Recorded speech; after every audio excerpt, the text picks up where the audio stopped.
Binarikadahan ang entrada ng Senado at bahagi ng Jose Diokno Boulevard kanina, lalo na nang may napadaang mga taga-suporta ng pamilya Duterte.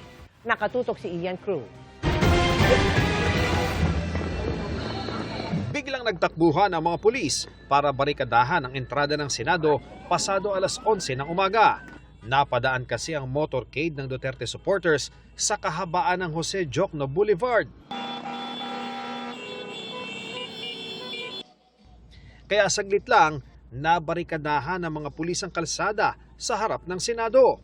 Mahigit 1,000 pulis ang idineploy rito ngayong araw ng kasarinlan.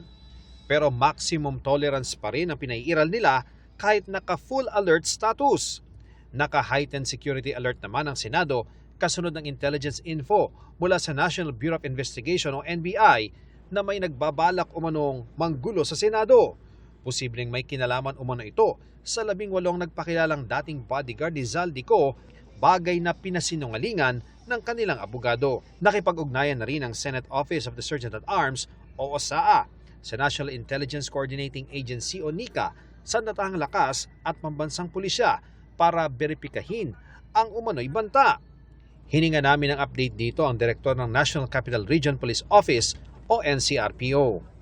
Tuloy-tuloy po yung monitoring natin sa mga sinasabing security threat and of course marami kaming nababasa sa social media about nagsi-circulate nga po na report about it, and because of that we have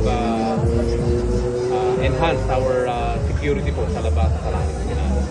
May mga ralisa pa ring nagbabalik sa Diokno Boulevard malapit sa Senado at nagdala pa ng kabaong na simbolo ng umano'y pagkamatay ng demokrasya kasabay ng pagnanakaw umano sa kabanang bayan. Yan ang huling piling ng ating namatay na kapatid, mamatay na lahat ng magnanakaw. Handa namang mag-adjust ang NCRPO kung kakapalang bilang ng ralista. Dito po kasi sa Senado, dumadami po yung ng rallyista pag umabot po ng hapon hanggang gabi. So from there on, i-base din po natin yung deployment natin kung gaano karami yung nagrarally. Ian Cruz, Nakatutok, 24 Oras.